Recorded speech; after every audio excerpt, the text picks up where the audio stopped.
The Poem of the Man God, the second year of the public life. Chapter 206.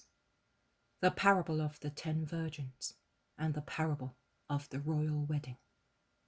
1st of July, 1945. Jesus is speaking in the presence of Johannan's peasants, of Isaac and many disciples, of the women amongst whom there is the Blessed Virgin Mary and Martha, and of many people from Bethany. All the apostles are present. The boy, sitting in front of Jesus, does not miss one word. I think Jesus has just begun to speak, because people are still arriving. Jesus says, "It is because of this sensation of fear that I realize is so sharp in you, that today I wish to tell you a sweet parable. Sweet for the men of goodwill, bitter for the others. But the latter can remove the bitterness. Let them become men of goodwill, and the reproach provoked in their consciences by the parable will no longer exist. The kingdom of heaven is the house of the nuptials of God with souls. The moment a soul enters it is the day of the nuptials.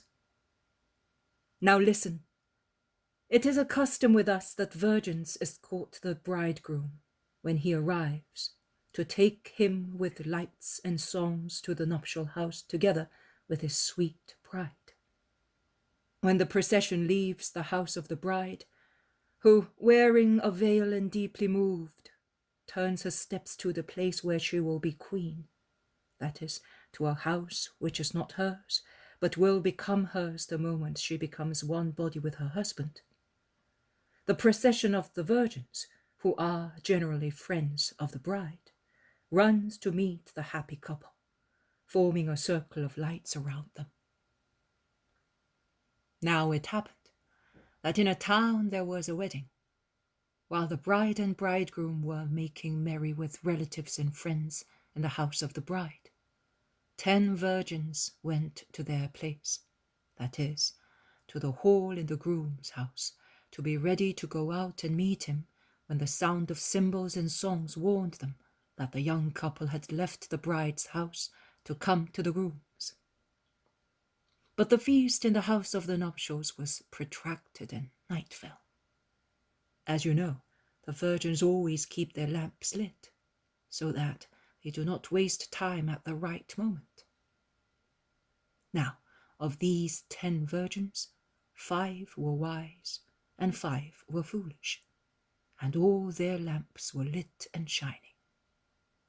The wise ones, full of wisdom, had provided themselves with small flasks full of oil to fill up their lamps in the event they should have to wait longer than expected, whereas the foolish ones had only filled their little lamps. 1 hour went by after the other. Cheerful conversations, tales, and jokes made their waiting pleasant. But later, they did not know what to say or what to do, and weary and tired, the 10 girls sat down more comfortably and slowly fell asleep with their lamps lit and close to them. At midnight, a cry was heard. "The bridegroom is coming. Go and meet him." The 10 girls got up on hearing the order, took their veils and garlands, adorned themselves, and ran to the shelf where the lamps were. The light of 5 of them was already fading.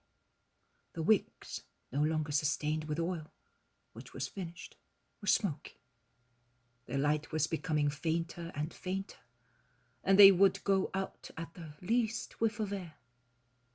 Whereas the flames of the other 5 lamps, which had been refilled by the wise virgins before they fell asleep, were still bright and became even brighter when more oil was added to the lamps. "Oh," begged the foolish girls, "give us some of your oil, otherwise our lamps will go out as soon as we move them. Yours are already so beautiful, But the wise virgins replied, "The wind is blowing in the night outside, and heavy drops of dew are falling. There is never enough oil to give a flame strong enough to withstand the wind and dampness. If we give you some, also our lights will begin to fade away. And the procession of the virgins would be really a sad one without the flickering flames of lamps. Go, run to the nearest vendor, beg, knock, make him get up to give you some oil." And the foolish girls, panting, creasing their veils, staining their dresses, losing their garlands, while pushing one another and running, followed the advice of their companions. But while they were on their way to buy some oil, the bride and the bridegroom appeared at the end of the street. The 5 virgins with their lamps lit ran to meet them, and the young couple entered the house in the midst of them for the final ceremony, when the virgins at the end would escort the bride to the nuptial room. The door was closed behind them, and those who were outside were left out. And that was the case of the 5 foolish bridesmaids, who at last arrived with the oil, but found the door closed, and in vain they knocked, hurting their hands and moaning, "Lord, Lord, open the door for us. We were in the wedding procession. We are the propitiatory virgins, chosen to bring honor and good luck to your wedding." But the bridegroom, taking the chance to leave his guests alone while the bride was entering the nuptial room from the upper part of the house, said to them, "I tell you that I do not know you. I do not know who you are. I did not see you rejoicing around my beloved bride. You are usurpers. You are therefore left out of the nuptial house." And the 5 foolish girls, weeping, went away along the dark streets with their useless lamps, their creased dresses and torn veils, while their garlands were practically destroyed or lost. And now listen to the meaning of the parable. I told you at the beginning that the kingdom of heaven is the house of the nuptials of God with souls. All the faithful are called to the celestial wedding because God loves all his children. Sooner or later, everybody arrives at the moment of the nuptials, and it is a great fortune to arrive. But listen further. You know how girls consider it an honor and fortune to be invited as bridesmaids of the bride. Let us see whom the various people represent, and you will understand better. The bridegroom is God. The bride is the soul of a just person, who after a period of engagement in the house of the Father, that is under the protection of and in obedience to God's doctrine, living according to justice, is taken to the house of the bridegroom for the wedding. The virgin maids are the souls of the faithful, who, following the example set by the bride, the fact that she was chosen by the bridegroom because of her virtue means that she was a living example of holiness, endeavor to achieve the same honor by sanctifying themselves. They are in a white, clean, fresh dress, with white veils crowned with flowers. They are holding lighted lamps in their hands. The lamps are very clean, and the wicks are nourished with the purest oil, so that they may not be malodorous. In a white dress. Justice steadily practiced gives a white dress, and the day will soon come when it will be most white, without even the most remote remembrance of stain. It will be of supernatural, angelical whiteness. In a clean dress. One must keep the dress always clean through humility. It is so easy to dim the purity of the heart. and those whose hearts are not pure cannot see God. Humility is like water that washes. A humble man soon notices that he has darkened his robe, because his eyes are not dimmed by the fumes of pride, and thus he runs to his Lord and says, I have stained the purity of my heart. I weep at your feet to be cleansed. O my Son, purify my heart through your benign forgiveness and your paternal love. In a fresh dress. Oh, the freshness of a heart. Children have it by gift of God. The just have it by gift of God, and through their own will. Saints have it by gift of God, and through their will elevated to heroism. But will a sinner, whose soul is torn, burned, poisoned, and disgraced, never be able to have a fresh robe? Oh, of course he will. He begins to have it the moment he looks at himself with disgust. He increases its freshness when he decides to change life. He brings it to perfection when through penance he washes, detoxicates, cures, and recomposes his poor soul. And with the help of God, who does not refuse assistance to anyone who asks him for a holy help, and through his own will elevated to superheroism, because it is not necessary for him to protect what he has, but to rebuild what he destroyed. And thus he must work twice, 3 times, 7 times as much. And with untiring penance, relentless against his sinful ego, he will take his soul back to the freshness of a child's soul. A new freshness, made precious by experience, which makes him the master of other people who were once like him. That is, sinners. With white veils, humility. I said, when you pray or do penance, do not let the world see you. In the wisdom books it is written, it is right to keep the secret of the king. Humility is the candid veil worn to defend the good we do, and the good God grants us. We must not be proud of the privileged love granted to us by God, nor seek foolish human glory. The gift would be taken away at once. But from the depth of our hearts we must sing to our God. My soul proclaims your greatness, O Lord, because you have looked upon your lowly handmaid. Jesus makes a short pause and casts a glance at his mother, who blushes under her veil and bends forward as if she wanted to tidy the hair of the boy sitting at her feet, but in actual fact to conceal her deep felt remembrance. Crowned with flowers. A soul must weave its daily garland of virtuous deeds, because nothing withered or slovenly looking is to appear in the presence of the Most High. I said daily, because a soul does not know when God bridegroom may appear and say, come. Therefore, you must never tire renewing the garland. Be not afraid. Flowers wither, but the flowers of virtuous wreaths do not wither.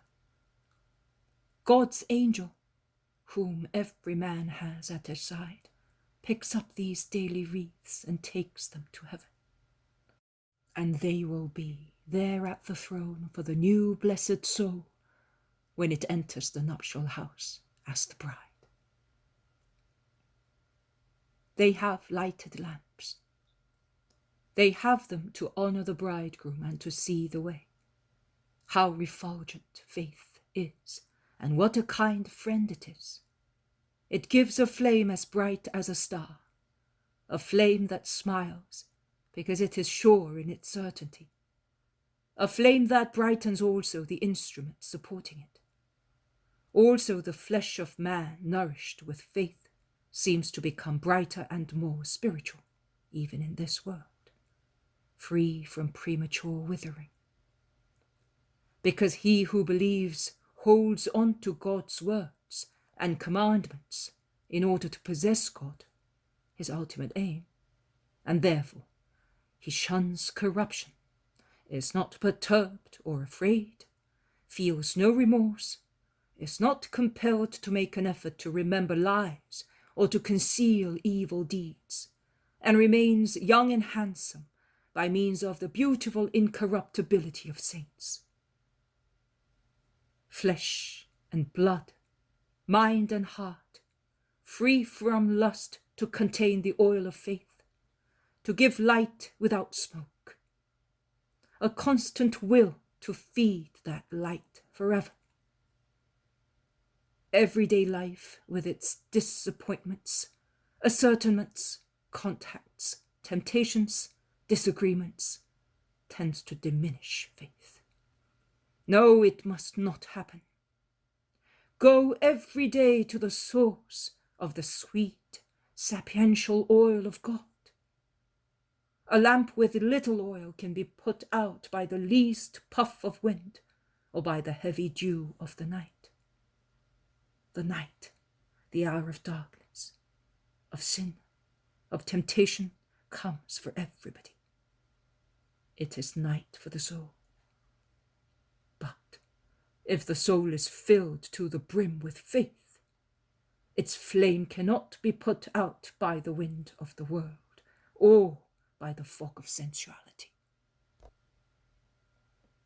And finally, vigilance. Vigilance, vigilance. He who is unwarily trustful and says, "Oh, God will come on time while my light is still on," and makes up his mind to go to sleep instead of keeping awake, and goes to sleep without providing what is necessary to get up and be ready at the first call. And he who waits until the last moment to procure the oil of faith or the strong wick of goodwill runs the risk of being left out when the bridegroom arrives. Be vigilant, therefore, with prudence, perseverance, purity, and confidence, so that you may be always ready for God's call, because you really do not know when he will come. My dear disciples, I do not want you to be afraid of God. On the contrary, I want you to have faith in his goodness. Both you who will remain here and you who will be going away must consider that if you do what the wise virgins did, you will be invited not only to escort the bridegroom, but like the Virgin Esther, who became queen in the place of Vashti, you will be chosen and elected to be brides, as the bridegroom found more approval and favor with you than with anybody else. I bless you who are about to go away. Take my words with you for yourselves and for your companions. May the peace of the Lord be always with you. Jesus goes near the peasants to say goodbye to them once more, but John of Endor whispers to him, "Master, Judas is here now." "It does not matter. Take them to the wagon and do as I told you." The people at the meeting slowly go away. Many talk to Lazarus, and Lazarus turns towards Jesus, who after leaving the peasants was going towards him, and says, "Master, before leaving us, speak to us again. It is the desire of the hearts of the people of Bethany." Night is falling, but it is placid and serene. If you wish to gather on the mown hay, I will be speaking to you before leaving this friendly town. or we can meet tomorrow at dawn, because the hour of farewell has come." "Later, this evening," they all shout. "As you wish. Go now. I will speak to you halfway through the first watch." And in fact, untiring, Jesus sets out towards the middle of a recently mown meadow, on which the withering hay forms a sweet-smelling soft rug, while the sun sets, and also its glow disappears, and crickets begin their early, uncertain, solitary chirping. He is followed by the apostles, the Marys, Martha and Lazarus, and their household, Isaac and his disciples, and I would say by all the people of Bethany. Among the servants there is the old man and the woman, the two who on the Mount of Beatitudes found comfort for the rest of their days. Jesus stops to bless the patriarch, who kisses his hand weeping, and caresses the boy walking beside Jesus and says to him, "You are happy that you can follow him all the time. Be good, be careful, son. You are very lucky indeed. A crown is suspended over your head. You are blessed." When they are all settled, Jesus begins to speak. After the departure of our dear friends, who needed to be confirmed in the hope, nay, in the certainty, that little knowledge is required to be admitted to the kingdom, that only a minimum truth on which one's good will may work is sufficient, I will now speak to you who are much happier than they are, because you enjoy much more material comfort and you have greater help from the world. Only by thought I can extend my love to them. Here, my love reaches you also through my word. Therefore, you are to be treated both here on the earth and in heaven with greater strength, because more will be asked of those to whom more was given. They, the poor friends who are going back to their prison, have the least welfare, and on the contrary the greatest sorrow. Therefore, there are only promises of benignity for them, because anything else would be superfluous. I solemnly tell you that their lives and penance and holiness and nothing else is to be imposed upon them. And I also solemnly tell you that like wise virgins, they will not let their lamps go out until the hour they are called. Let them go out? No. The light of their lamps is the only good they possess. They cannot let it go out. I solemnly tell you that as I am in the Father, so the poor are in God. That is why I, the Word of the Father, wanted to be born poor and to remain poor. Because amongst the poor I feel closer to the Father, who loves the least people and is loved by them with all their strength. The rich have many things, the poor have but God. The rich have friends, the poor are alone. The rich have many comforts, the poor have none. The rich have many distractions, the poor have but their work. Money makes everything easy for the rich. The poor have also the cross of having to be afraid of diseases and famine, because they mean starvation and death to them. But the poor have God, their friend, their comforter, he who distracts them from their painful present by means of heavenly hope. He to whom man can say, and they know how to say it, because they are poor, humble, and alone, Father, support us in your mercy. What I say on this land of Lazarus, a friend of mine and a friend of God, although he's so rich, may seem strange. But Lazarus is an exception amongst the rich. Lazarus has been successful in achieving that most difficult virtue to be found on the earth, and even more difficult to be practiced when it is recommended by other people. The virtue of freedom from wealth. Lazarus is just. He does not feel offended. He cannot be offended because he knows that he is the rich poor man, and thus my concealed reproach does not affect him. Lazarus is just, and he knows that the world of great people is as I say. I therefore speak and say, I solemnly tell you that it is much easier for a poor man to be in God than it is for a rich one.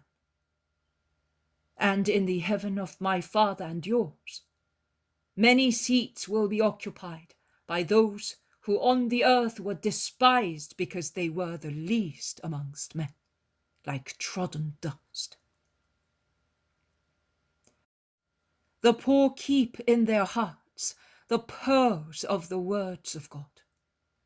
They are their only treasure. Who has only one precious thing watches over it. Who has many is bored and absent-minded, proud and sensual. That is why he does not admire with humble, loving eyes the treasure given by God, and confuses it with other treasures, only apparently precious. Treasures which are the riches of the earth, and he thinks, it is only out of kindness that I accept the words of one who is like me flesh-wise. And by means of strong flavors of sensuality, he blunts his capability of savoring what is supernatural. Strong flavors, yes, very spicy, to disguise their stench and their putrid flavor. But listen, and you will understand better how worldly cares, riches, and orgies prevent one from entering the kingdom of heaven. Once a king celebrated the wedding of his son. You can imagine the feast at the palace. He was the only son, and having reached the perfect age, he was getting married to his beloved bride. The father and king wanted the joy of his son to be surrounded with joy, as he was at last getting married to his dear fiancée. Among the many celebrations, he gave a sumptuous dinner, and he prepared it in good time, watching every detail to ensure it was magnificent and worthy. The wedding of the king's son. He set out his servants early to tell friends and allies, as well as the mighty ones of his kingdom, that the wedding was to take place on a certain evening, and that they were invited, and that they should come to form a worthy retinue to the king's son. But friends, allies, and mighty ones of the kingdom did not accept the invitation.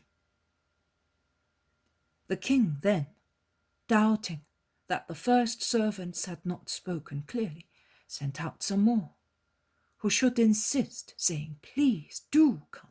Everything is now ready. The tables are laid in the hall. Rare wines have been brought from everywhere.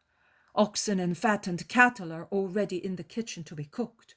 Women slaves are kneading flour to make cakes and crushing almonds in mortar to make the finest delicacies flavored with rare spices.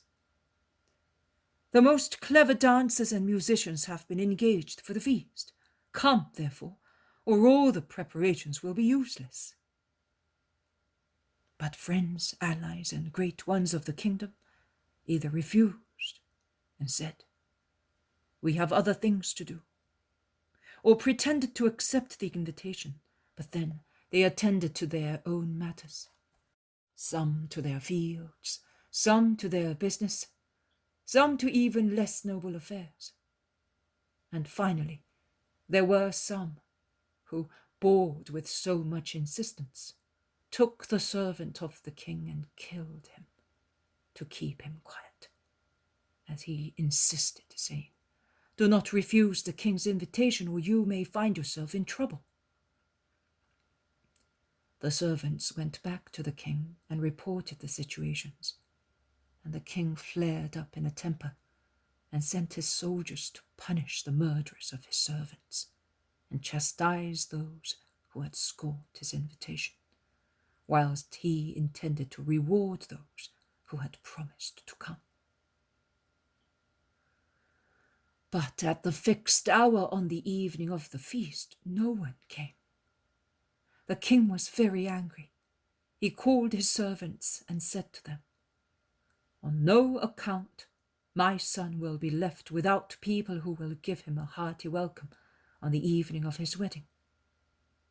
The banquet is ready, but the guests we invited are not worthy of it. And yet the nuptial banquet of my son is to take place. Go, therefore, to the squares, along the streets, stand at the crossroads, stop the passers-by, gather together those who are standing there, and bring them all here. Let the hall be filled with joyful people." The servants went. They went out along the streets. They spread out on the squares. They stood at the crossroads. They gathered as many people as they could find, both good and bad, rich and poor, and took them to the royal palace. And they gave each of them the means to be worthy to enter the hall of the nuptial banquet. Finally, they led them into the hall, which was full of jubilant people, as the king desired. But when the king went into the hall to see whether the feast could begin, he saw one man who, notwithstanding the assistance given to him by the servants, was not wearing a wedding garment. He asked them, "How did you get in here without a wedding garment?" And the man did not know what to say, because he had no excuse. The king then called his servants and said to them, "Take this man, bind him hand and foot, and throw him out of my palace into the dark and icy mud. He shall stay there weeping and grinding his teeth, as he deserved through his ingratitude, and because he offended me and my son more than me, by entering the banquet hall with a poor, dirty garment, whereas nothing must enter it but what is worthy of it and of my son." As you can see, worldly cares, avarice, sensuality, cruelty bring down the king's wrath on people and cause the children of such cares never to enter again the palace of the king. And you can also see how among those who were invited, for the sake of his son, some were punished. How many there are nowadays in this land to which God has sent his word. God has really invited the allies, the friends, the great ones of his people, through his servants, and he will invite them again, and more urgently, as the hour of my wedding approaches. But they will not accept the invitation, because they are false allies, false friends, and they are great only by name, because they are base. Jesus' voice is rising louder and louder, and his eyes are flashing like two gems in the light of the fire lit between him and his audience, to give light in the moonless night. The moon is in fact waning and will rise later. Yes, they are base, and because of their baseness, they do not understand that it is their duty and an honor for them to accept the king's invitation. Pride, harshness, lust act like a wall in their hearts, And wicked as they are, they hate me. And so they do not want to come to my wedding. They refuse to come. They prefer to be connected with filthy policy, and even filthier money, and with the most filthy sensuality, rather than come to my wedding. They prefer shrewd calculations, conspiracies, underhand conspiracies, snares and crimes. I condemn all that in the name of God. Consequently, the voice which speaks and the feasts to which they are invited are hated by them. Those who kill the servants of God are to be looked for among this people. The prophets who have been the servants till now, my disciples who are the servants from now onwards. The swindlers of God who say, yes, we will come, whereas inwardly they think never on your life, are to be selected among this people. All that is in Israel. And the King of heaven will send to gather at the crossroads those who are not friends, not great ones, not allies, but only people passing by, so that his son may have a worthy wedding celebration. And through me, the son and the servant of God, the gathering has already begun. They will come, whoever they are, and they have already come. And I will help them to be clean and properly dressed for the wedding feast. But there will be someone who, for his own misfortune, will misuse also the munificence of God, who gives him sense and regal garments to make him appear what he is not. That is a rich and worthy person. And he will take abominable advantage of such bounty to seduce and make a profit. An individual with a wicked soul, embraced by the revolting octopus of all vices, and he will embezzle scents and garments to make an unlawful profit, as he will not use them for the wedding of the Son, but for his own wedding with Satan. All that will happen, because many are called, but few are those who, knowing how to persevere in their vocation, are chosen. But it will also happen that those hyenas who prefer putrid food to living nourishment will be punished by being thrown out of the banquet hall into the dark and mud of an eternal pond, in which Satan grins horribly at each triumph over a soul, and where there is an eternal sound of desperate weeping of the mad people who followed crime instead of following bounty, who had called them. Get up and let us go and rest. I bless you, citizens of Bethany. I bless you all, and I give you my peace. And I particularly bless you, Lazarus, my friend, and you, Martha. I bless my old and new disciples, whom I will be sending into the world to invite people to the wedding of the King. Kneel down, that I may bless you all. Peter, say the prayer that I taught you, and say it here, standing beside me, because that is how it is to be said by those who are destined by God for that task. They all kneel down on the hay. Only Jesus and Peter remain standing. Jesus, tall as he is most handsome in his linen robe, and Peter, in his dark brown tunic, deeply moved, says the prayer, almost trembling, in a voice which, although not beautiful, is manly. going very slow, for fear he might make a mistake. "Ah, Father!" The sobs of men and women can be heard. Martial, kneeling just in front of Mary, who is holding his hands joined, is looking at Jesus with an angelical smile and says in a low voice, "Look, Mother, how lovely he is, and how lovely also my Father is. I seem to be in heaven. Will my mother be here watching?"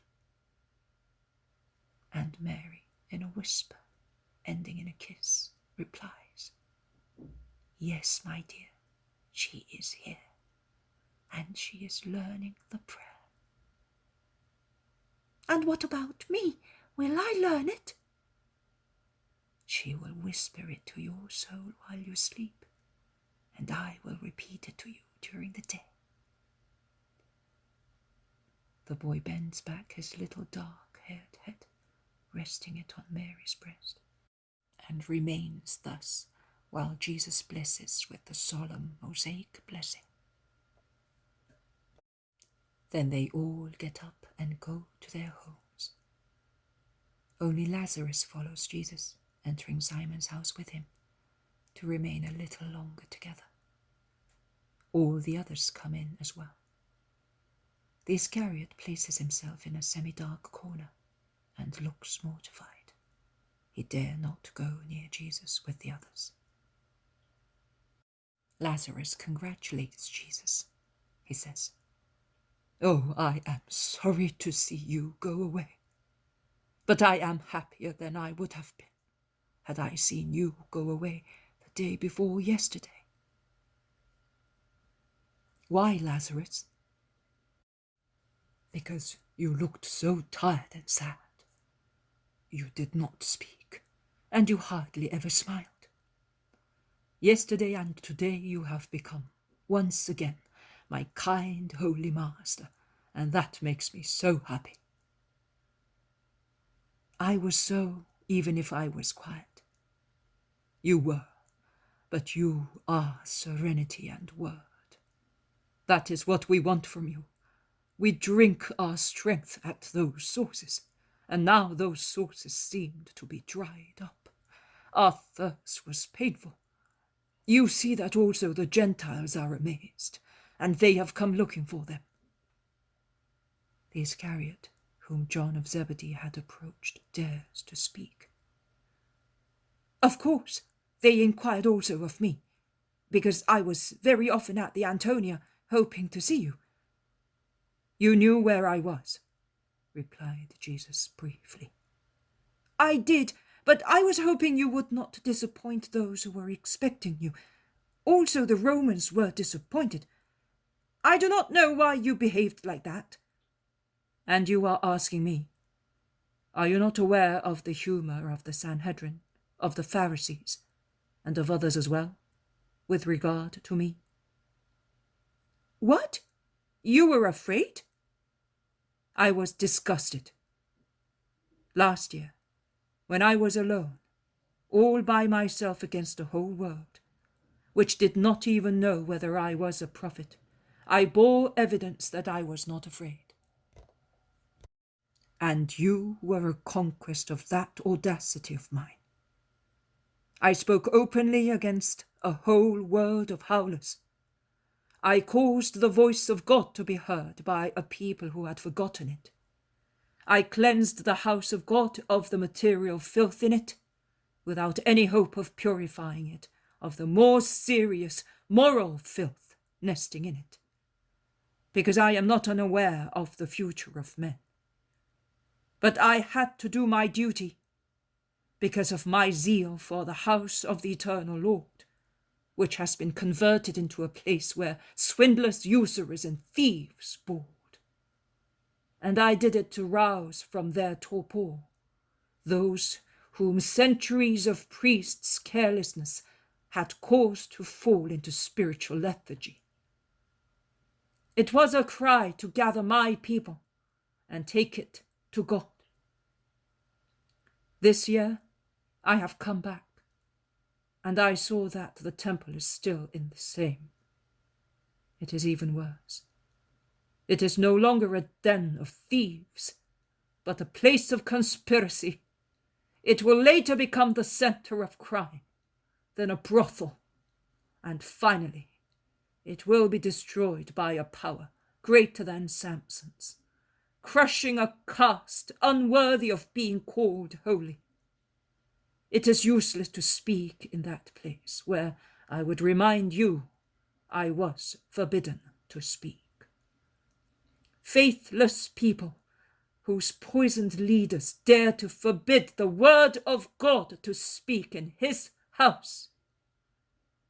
I was forbidden. I was silent for the sake of the least ones. It is not yet time to kill me. Too many people are in need of me, and my apostles are not yet strong enough to take on their arms my offsprings, the world. Do not weep, mother. Forgive, good mother. Your sons need to tell those who wish to or may deceive themselves the truth that I know. I will be silent, but woe to those who cause God to be silent. Mother, Marcia, do not weep, please. Let no one weep. But in actual fact, they are all weeping more or less bitterly. Judas, as white as death in his striped red and yellow robe, dares still to speak in a moaning, ridiculous voice. Believe me, master, that I am amazed and grieved. I do not know what you mean. I know nothing. It is true that I have not seen anyone of the temple. I have broken off contacts with everybody. But if you say so, it must be true. Judas, you have not seen Zadok either. Judas bends his head grumbling. He is a friend. I met him as such, not as one of the temple. Jesus does not reply to him. He turns to Isaac and John of Endor, whom he gives more advice concerning their work. Meanwhile, the women comfort Mary, who is weeping, and the boy who is weeping, seeing Mary weep. Also Lazarus and the apostles are sad, but Jesus comes towards them. He's smiling kindly once again, and while embracing his mother and caressing the child, he says, "And now I will say goodbye to you who are staying, because we are leaving tomorrow at dawn. Goodbye, Lazarus. Goodbye, Maximinus. Joseph, I thank you for your kindness to my mother and the women disciples, while waiting for me. Thank you for everything. Lazarus, bless once again Martha in my name. I will come back soon. Come, mother, to rest. And you too, Mary and Salome, if you wish to come." "Of course we are coming," says the two Marys. Well, to bed. Peace to everybody. God be with you. He makes a gesture of blessing and goes out, holding the boy by the hand and embracing his mother. The stay in Bethany is over.